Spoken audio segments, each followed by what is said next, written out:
Hello everyone, and thank you for joining our monthly webinar series featuring the newest version of the Cultural Navigator. My name is Jeff Santilli, and I am the GLT Master Facilitator at Berlitz. I'll be your moderator on international assignment through integration of the Cultural Navigator today. And my team member Lakeisha and I will handle all the questions that you type into the chat box. We're pleased to partner with Diane McGreal in this webinar. Diane McGreal is the Director of Intercultural Mobility Solutions at Berlitz and the Global Resource Manager at Berlitz TMC. Just a few housekeeping items we'd like to go over with you before we begin. First, in order to reduce background noise during the presentation, all participants will be muted throughout today's webinar. Second, we invite you to use the interactive nature of this interface, so at any time you may type a question in the chat box. We'll reserve 30 minutes, more like 15 minutes at the end for a moderated questions and answer session. Third, we'll be recording today's session, and after the webinar, we'll share the link with you by email, back to the email ID that you used at registration. Finally, we're letting you know up front that when we switch presenters, you may see a pause in the presentation, so please stick with us. All right, we appreciate that you're here with us today, so let's go ahead and get started. We'd like to begin by understanding who is on the line with us today. Please let us know what your organizational role is by choosing from the following options: talent management, organizational development, training, business line leader, or other. And if it's other, could you please type your role into the Q&A box.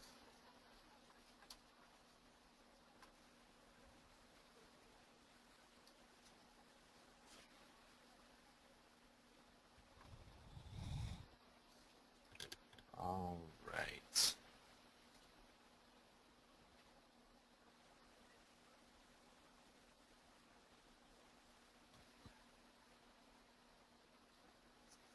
So let's go ahead and look at these results. So it looks like the majority is other, and we'll take a look at those in a little bit, but otherwise business line leader and training is the majority of the people with us today. So thank you very much. And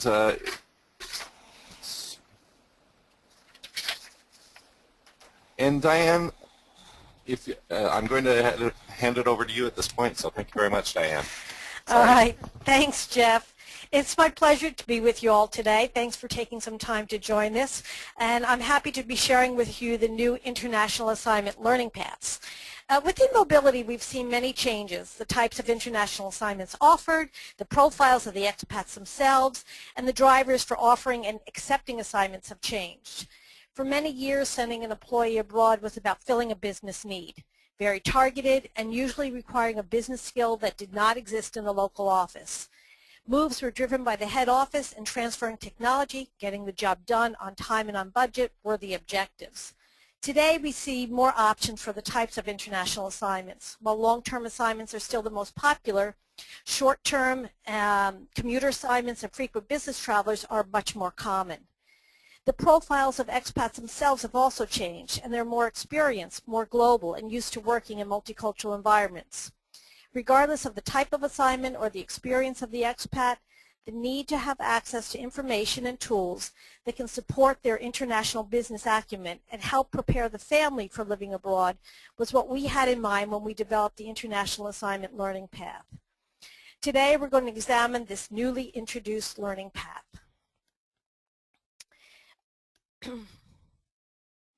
The International Assignment Learning Paths were designed to really address both the personal and professional cultural needs for the assignee and their spouse or partner. There are 4 distinct learning paths that consist of e-learning modules: articles, activities, and podcasts. You'll be able to track your learning, start and stop when you wish, and pick up where you left off. The first learning path, preparing for your international assignment, is useful for both the assignee and their spouse or partner. It addresses the day-to-day adaptation of living abroad, adjustment process, and tips for moving abroad with children. In the second learning path, understanding culture, you'll realize the impact culture has on everything we do and how it operates at many levels. This is a key element to a successful adaptation for both the employee and the spouse. Developing self-awareness, the third learning path, includes the proprietary cultural orientations indicator. Through the use of this assessment, they'll begin the journey to cultural competence and learn more about their individual preferences. And the last path is working in a new culture. This is designed to really give the employee the business acumen they need to be successful while working abroad. I'd like to just take another second and have another poll.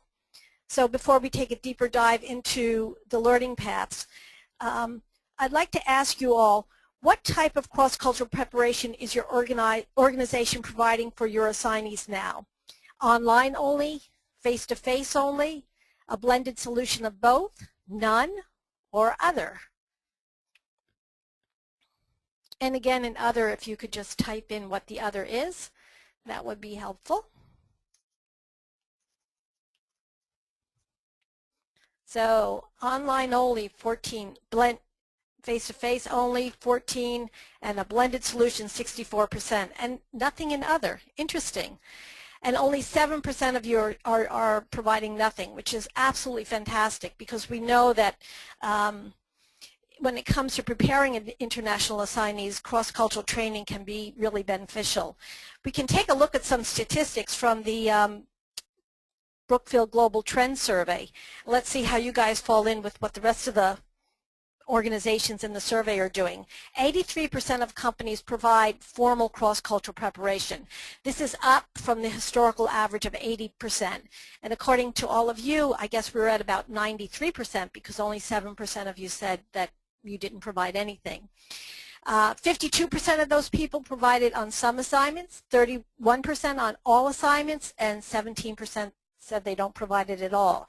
What was even more interesting is when it's offered for all assignments, 46% of the companies provided for the entire family, meaning children as well, 41% to the employee and the spouse, and 8% to the employee only. So let's get started and take a look at this learning path. We begin with preparing for your international assignment. In this first learning path, there are 6 steps that look at the personal side of going abroad and include topics such as defining your goals and ambitions, strategy for making the transition, the cultural adjustment process, and tips for moving abroad with children. It's our professional opinion that it's important for both the assignee and the spouse or partner to go through the process together in order to better support each other as well as their children through the adaptation process of culture shock, and that they can share with each other their concerns and develop strategies to ease the transition. So let's take a closer look at the steps within this learning path. The first e-learning module will help you define your goals and ambitions and prioritize them. Again, we're asking that both the employee and the spouse or partner do this. They'll each do it separately. We highlight the topics as well as give you an opportunity to add your own. So what you see here are a few stars with various topics. On the second page, we have a space where you can add your own. The topics are both personal and professional and include things such as expanding my horizons, learning a new language, facing new challenges in the workplace, using the assignment as a stepping stone to a promotion, expanding my skills, developing new friendships, and many others. We ask that you rate each topic by clicking on the number of stars. The more stars, the more important the topic. Any topic in which you highlight 4 or 5 stars, you're given the opportunity to define that goal, why you want to achieve it, how you'll accomplish it, and when. At the end of the module, you can print and save your action plans. If you're attending a cross-cultural training program face-to-face or virtual, you can share your action plans with your cross-cultural trainer and they can give you some additional feedback. Or you can use it to track your own progress.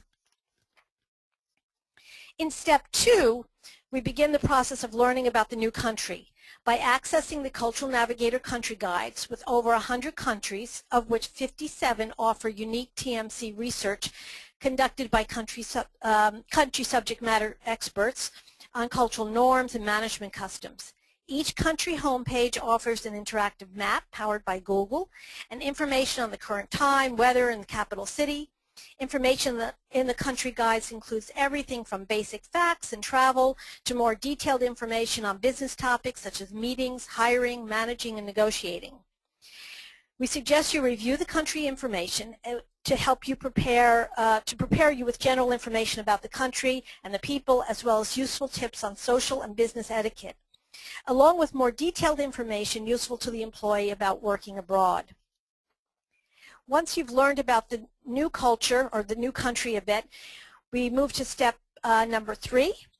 So you'll be relocating. It's important to make sure that you have everything you need before you relocate. The pre-departure checklist is used to make sure that you remember important documents, know of any travel advisories, and have all the clothes and equipment you need prior to departure. Review the items on this checklist to ensure that you're prepared to travel overseas.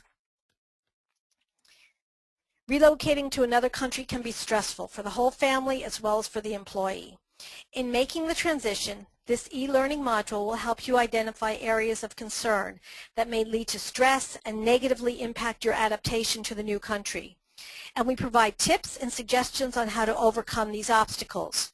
We cover topics such as health, language, housing, social networks, food, adjusting, and family. For each topic, we ask that you state how you feel at this moment about this. So in this particular case, it's about adjusting abroad. Depending on your response, you'll be given the opportunity to listen to a recording of how you can overcome this particular obstacle. The employee and the spouse will complete this separately, but we recommend that they compare the results and share their concerns so they can support each other in making the transition.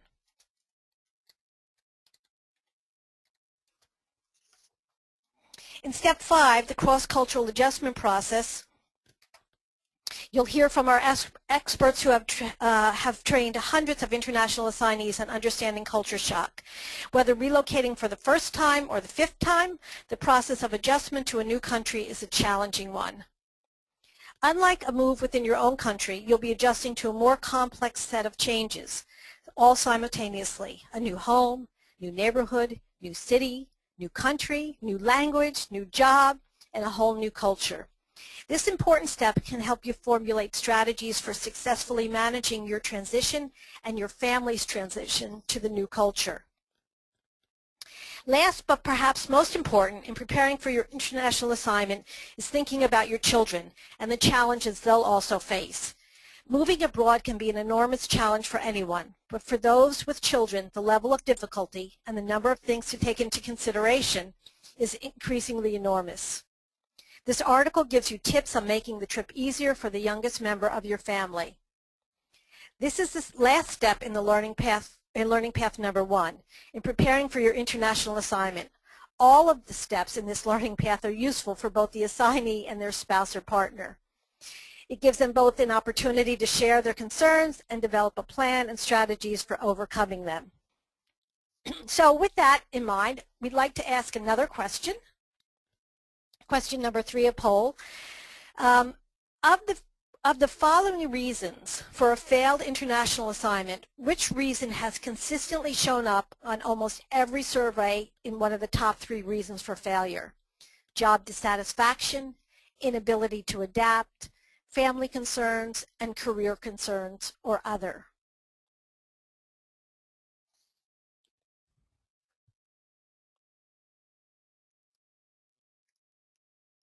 Yeah, you guys got it. You know what you're talking about. Inability to adapt and family concerns.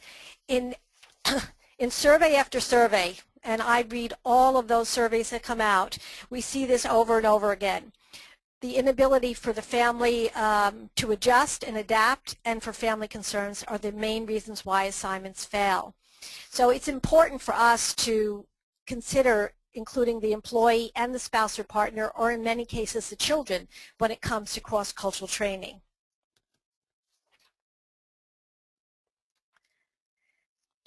Understanding culture learning path is about the significant impact that culture has, and that's our next learning path. There are 5 steps in this path that are designed for the expatriate to understand how profoundly our attitudes, values, and behaviors are affected by culture. There are what is culture, the importance of culture, understanding the 6 levels of culture, the journey to cultural competence, and key cultural skills.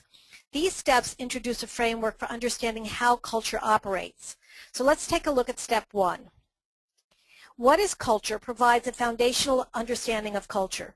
For expatriates who have to immerse themselves in a new country with a new culture, it's essential to understand the impact on your work environment and daily activities.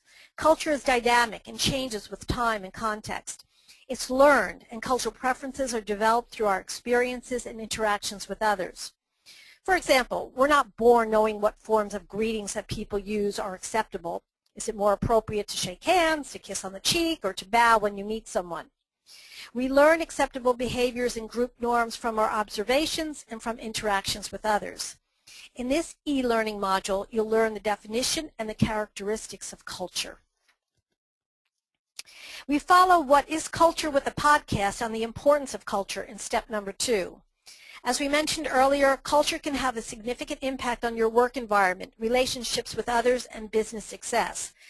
This podcast helps you understand the effects of culture and the ability to recognize cultural gaps and the beyond just the tangibles, such as food, dress, and language, or artifacts. In step number 3, the e-learning module of Understanding the 6 Levels of Culture identifies the different levels at which culture operates: individual, organizational, identity group, functional, national, and team. For expats, the obvious level is national. However, national culture is not the reason for all our cultural gaps. Taking these different levels into consideration will help expats look at the differences in a more holistic manner. Learn about each of these different levels in this module to gain clarity around how culture can affect you when you interact with others. Cultural competence is the outcome of a continuous learning path. In step 4, the journey to cultural competence describes each step and the skills you'll develop along the way. You begin with an open attitude, move on to self-awareness, other awareness, cultural knowledge, and the importance of cultural skills. Following the previous step, this module, or step 5, will teach you about the key cultural skills necessary to build cultural competence. This is the last step in learning path number 2 of understanding culture. This module will support a positive integration and adaptation for both the employee and the spouse, and it can be applied at both the social and business level situations. And we're on to learning path number 3, developing self-awareness. Before we can really learn about other cultures, we need to have a deep understanding of our own cultural preferences. In the third learning path, developing self-awareness, we help international assignees learn about their cultural preferences in terms of how you process information, interact with others, and view yourself in the workplace. They can leverage this knowledge to help them work and communicate with people in the target country, both at work and socially. So let's take a look at the steps that are involved. We begin with the cultural orientations model, which provides a shared, non-judgmental vocabulary for assessing challenges related to culture. It's really important when you discuss cultural differences to have a means to do so that does not pass judgment or identify what is right or wrong, but what is in fact simply a different approach. After completing this e-learning module, you'll understand the structure of the cultural orientations model and how it's used as a foundation for exploring cultural differences and closing cultural gaps. Awareness of your own cultural orientations and preferences is key to being culturally competent. Listen to this podcast in step number 2 to understand the reasons for self-awareness and how it relates to building cultural competence. Since 1997, the Cultural Orientations Indicator has served as a companion self-assessment instrument to the Cultural Orientations model. The goal of both of these tools was to establish a practical application, awareness, and skill development in a variety of personal and professional contexts. The Cultural Orientations Model or Indicator, or COI as we like to call it, is psychometrically validated for reliable results, and we're happy to share that validation report with you if you're interested. The assessment and the reports are available in 11 languages: Chinese, English, French, German, Italian, Japanese, Korean, Polish, Brazilian Portuguese, American Latino Spanish, and Espanol Spanish. It takes about 15 to 20 minutes to complete, and once completed, each user will receive a personal report that analyzes his or her individual cultural preferences. In steps 3, 4, and 5, you'll complete the 3 dimensions of the assessment. The Cultural Orientations Indicator is organized into 3 dimensions and 17 continua to help you identify your cultural preferences across your interaction style, thinking style, and sense of self. Within each continua, your preferences are identified as mild, strong, or very strong, and we'll see an example of that in just a minute. Interaction style, how people tend to communicate and engage with others. It includes 6 continua. For example, in the fixed versus fluid continua, do you prefer a very precise definition of time, where the clock determines your actions, or a loose definition of punctuality, where actions determine time? 2 very different approaches.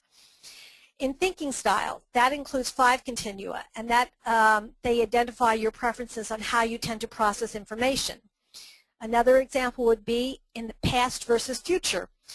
In this continua, do you prefer to lean on the past, where you place more on historical references and traditional ways of doing things, or future, where you emphasize on projections and reference to a very distinct vision? We have a saying that we sometimes use in the cross-cultural field, making reference to the statement, "That's history." In some countries, when you say "that's history," it holds a tremendous amount of weight. It means it's really important. I mean, that's history. That's how things have been done, and that means something. In other countries, for example, the U.S., when we say "that's history," we tend to look at it as like, "That's old. That's old-fashioned. We need to be thinking about new ways." So a simple statement like "that's history" has a tremendous amount of weight on the continua, far to the left or far to the right, depending on what country you're from. Sense of self, or how you tend to view identity and motivation in work situations, has 6 continua and would include a continua, for example, on hierarchy versus equality. Is your preference for or an expectation with a social stratification and differentiated power structures, or do you prefer more equality-oriented, which means you minimize social stratification? So let's take a look at my report. So I'm opening myself up here to this crowd. You can see all 3 of the dimensions and my preferences for each continua. So where you see a star, it means I have a strong preference. 2 stars are very strong, and no stars are mild. Based on the previous page, for example, you see that I have a strong fixed orientation. That means I'm very punctual. I also have a strong future orientation, and I'm mild in equality. Being mild means that for me, it's a bit easier for me to adapt in a hierarchical environment. It's interesting that I don't have any very strong orientations anywhere, and I expect that this is probably due to my extensive international living experiences and my need to constantly adapt. So if we were to take a closer look at what you saw on the previous page, we'd see the detailed report. And this is an example of the thinking style. And at the top, you can see my results for each of the continua within the thinking style. You can also see a bar here for the continua for multi-focus versus single focus. I'm strong on single focus. It means that I prefer to concentrate on one thing at a time, and I have a high commitment to schedules. This is my preference, but it's not necessarily a reality, meaning I'd like to work on one thing at a time, but my job or the current circumstances may not always permit it. Remember, it's my preferences, in which case I have to adapt. The stronger my preference, the more difficult it is to adapt. So if I was very strong on single focus, if I'm in a multi-focused environment, it might be challenging. By clicking on U, and you see the little U down at the bottom of the slide, you can see a more detailed description of what this means and the challenges associated with being single-focused. The final step in developing self-awareness learning path is to reflect on the results of your COI report. This worksheet will help you understand and organize both the factors that influence your orientation and their impact on your expectations and behaviors. Self-validation and an introspective look at your personal upbringing and background and work experiences will help you better understand your results. Self-awareness is essential to cultural competency. This is the last step in developing self-awareness. With an understanding of the impact of culture gained from Learning Path 2 and a better sense of your individual cultural preferences, you can now begin to apply this knowledge when interacting and communicating with locals in the new country. So I've been doing a lot of talking. I'm going to take a deep breath and we're going to have another poll. What percentage of companies do you think rate cross-cultural training for international assignments as having good or great value? 31%, 85%, 53%, 76%, or 92%? So this is a gamble, and we've got some statistics behind this.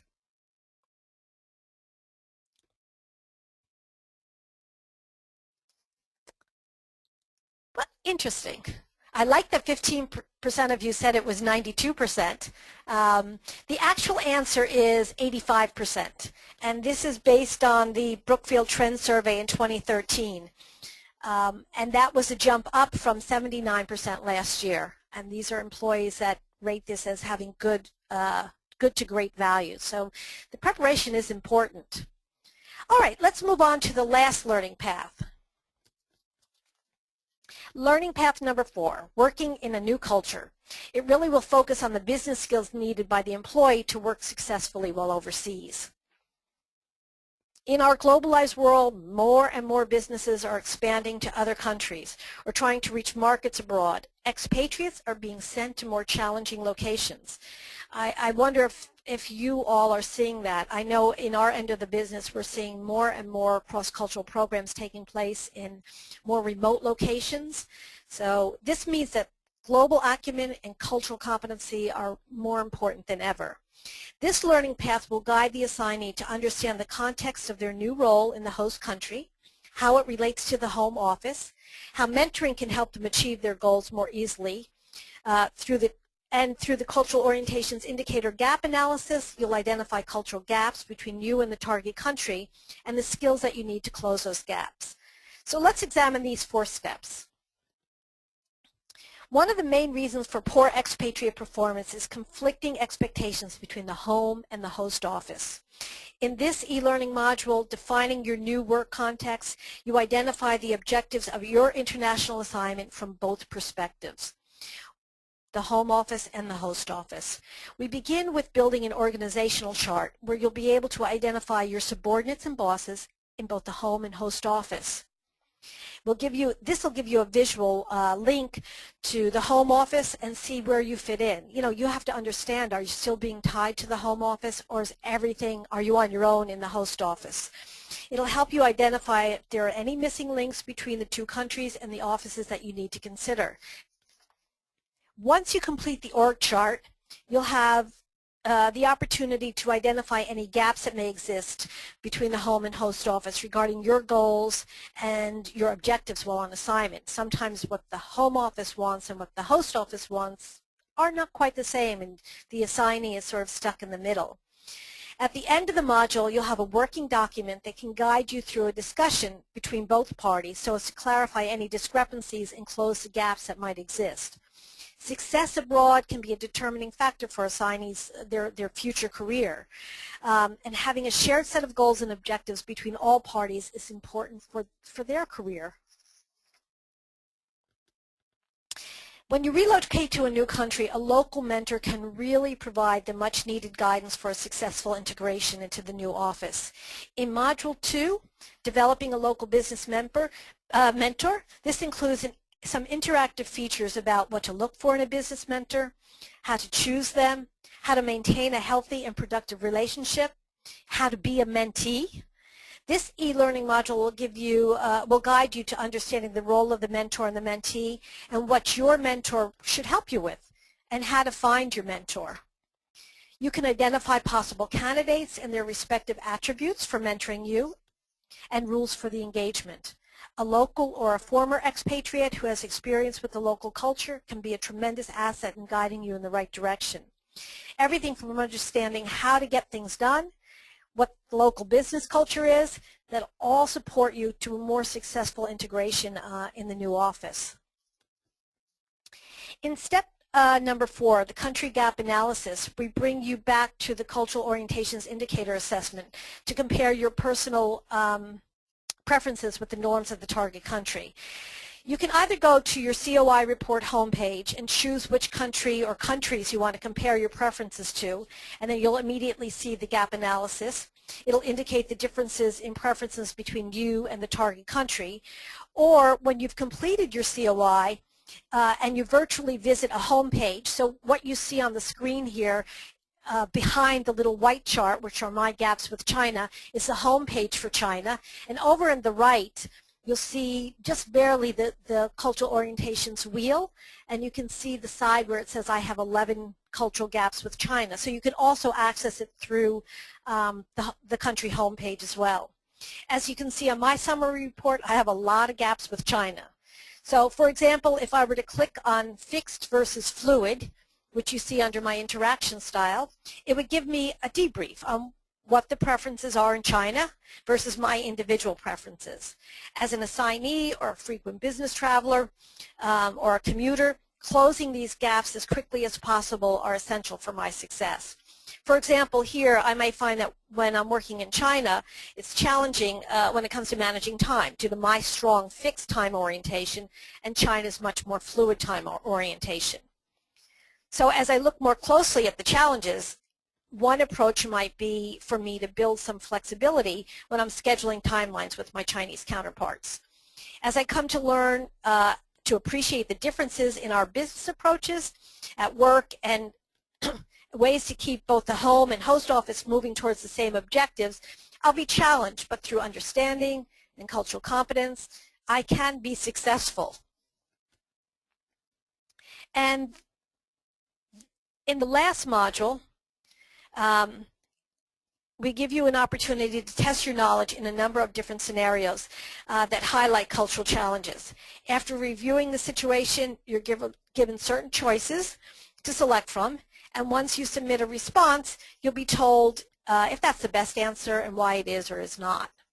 So these are just some scenarios that you can follow. So I'd like to thank you. That completes the overview of the International Assignment Learning Path. Completing all 4 paths takes about 3.5 to 4 hours. You can start and stop anywhere you want. You can pick up where you left off. This can be used alone or as part of a face-to-face program or a virtual cross-cultural training program. I'd just like to quickly recap the important ways that the Cultural Navigator serves as a support tool for individuals going on an international assignment. First of all, there's 24/7 access. They'll have access to the Navigator, which means they can look up country specifics, get information about important social etiquette tips, or travel information on business topics such as negotiations, meetings, and so on and so forth. Secondly, very often the assignee prepares for working in a target country, but when they get to the country, they find they may be working in a multicultural environment or have a boss or subordinate that's from another culture. So through the Cultural Navigator, they have the ability for continued learning and comparisons with other cultures other than the host country. The COI, huge asset, the ability to better understand your individual cultural preferences and the ability to compare and contrast them with the target country. Being prepared personally and professionally prior to departing enables a more realistic expectations, a lower level of culture shock, and an easier transition to the new country. So I'd like to thank you all very much for your time, and now I'm going to turn this back over to our moderator, to Jeff. Thank you very much, Diane, for showing us this exciting new learning path available on the Cultural Navigator. Thank you. So next I'd like to ask everyone one final poll question in order to get an idea as to the most exciting aspects of the new Cultural Navigator. So if you could go ahead and answer that question, what is the most exciting to you about the new version of our Navigator? The overall updated look, ease of navigation, customizable user interface, updated Cultural Orientations Indicator, or COI, and finally collaborative learning tools. So we'll give you a moment to answer that.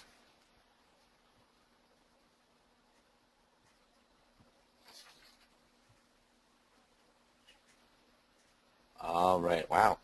Okay, we have answers all over the place, but that's good to know. Different people appreciate different aspects of the Navigator. Thank you. And then finally, one last question about challenges that you may face or may be facing in implementing the Navigator in your organization. So what do you think will be the biggest challenge you'll face in launching the tool in your organization?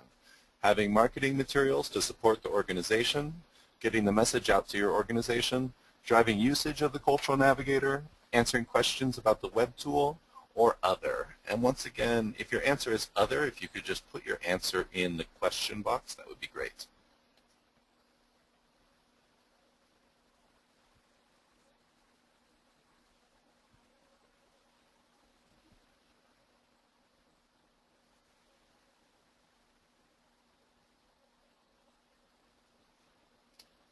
Okay, it looks like marketing materials to support the organization.